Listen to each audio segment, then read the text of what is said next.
Hi, welcome to another episode of Hot Takes with me, the Silver Fox, and I am finally back in the studio. It's been nearly a month. It's been a month of hell. But as Churchill said, when you're going through hell, keep going. And we've come out the other side and I found myself back where I ought to be, in my big comfy chair, with my big comfy setup, and with my wonderful, fantastic, loyal, brilliant, handsome, beautiful audience who have stuck with me thick and thin for this last month or so as my body basically gave up. But we're back. We're back to normal. I'm not going to be doing the full day in the studio today. Probably just a few out just to get up to speed. Back to normal tomorrow with any luck. So thank you very much. Do hit the subscribe button. Do hit the like button. We're very close to 17,000. With a bit of luck and a bit of generosity on the part of you lot, I could get to 17,000 today, which would be marvellous. Now, we've got a story here about a poll that says that the SNP are likely to become the biggest party in Scotland after the next Holyrood election. And I call bullshit on this. And the reason is, when we go through the piece, you'll see why. There is a particular reason. And that, of course, is who they're asking at the moment. Because it is unlikely that this will happen. But we'll take a look, see what's going on, and see why I'm calling it out as a load of old rubbish. Here goes. Right, this piece is in The National. You're welcome. Bloody paywall and all that. But I think it's a joke. It really is a joke. Because, first of all, whatever the poll is, doesn't matter. It's in The National. And so, they're going to report the bits they want to report. They're very highly biased. And secondly, it's not about the results of this election. It's about the results of the Holyrood election in 2026, which I think, A, it's too far away to read and be accurate at all. And secondly, it's basing this on a very false premise, which once we go through, you'll see. So, a new poll finds the SNP would be the largest party after the next Holyrood election, which will give them some sucker, but it's got no chance at all of actually happening. So new polling has shown that the SNP are on course to remain as the largest party at Holyrood after the next Scottish election.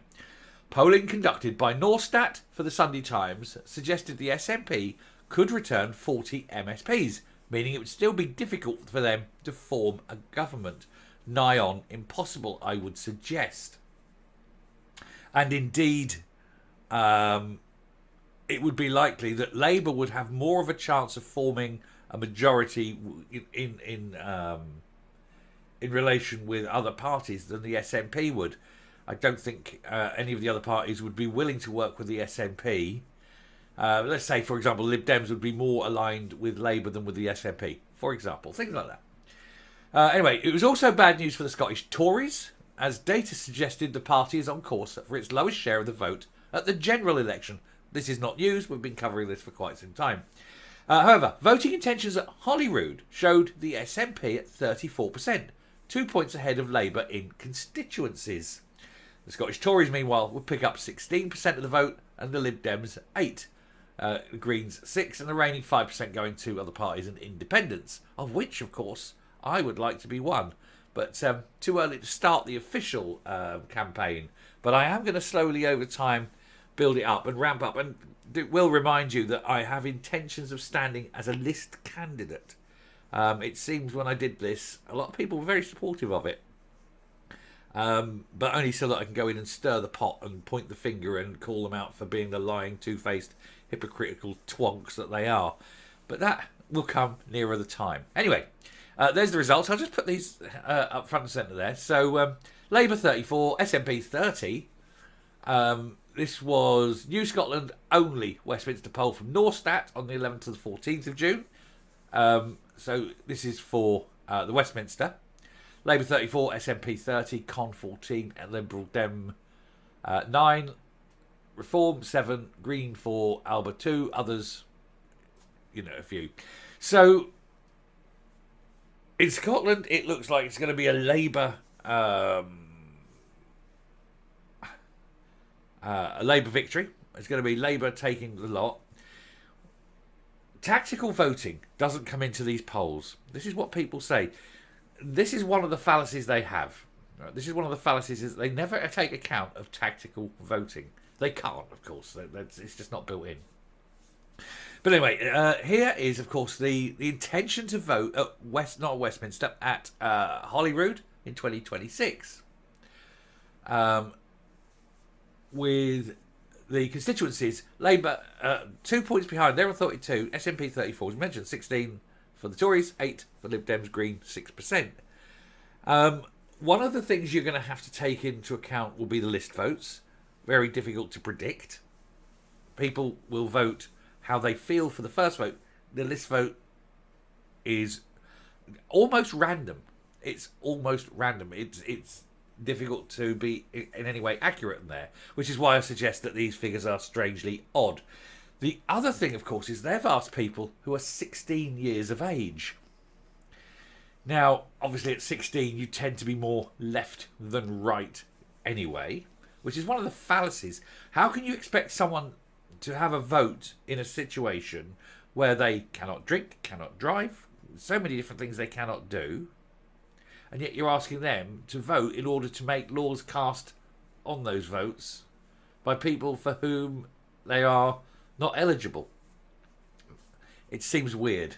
But, of course, it was done deliberately because younger people tend to be more left-wing. So as you age and grow up and start paying taxes, and they start seeing where these people are wasting your taxes, that you move to the right. Once you have things to conserve, you become more conservative. It's a shame there's no Conservative Party to fulfil those requirements, but that is a different video on a different day. Anyway, on the more proportional regional list vote, which as I mentioned, Scottish Labour and the SNP were tied on 25%. While the Tories will pick up 15 of the regional votes and so on, smaller parties. As I say, though, this does not take into consideration tactical voting, and people are generally becoming far more aware of the power of tactical voting. Tactical voting can enable a lot of things, because while SNP supporters are going to vote for the SNP, Labour, Conservative, Lib Dem, Green, randos also have the power to vote against the SNP. They'll put their first vote up for their party, but they'll look to see who do we not want to get in, and they will vote accordingly.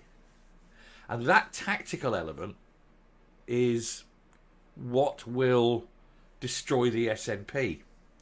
Plus the fact that they're going to be going into any Holyrood election basically bankrupt. They won't have the ability, the money, to fight an election campaign with any vim and vigour.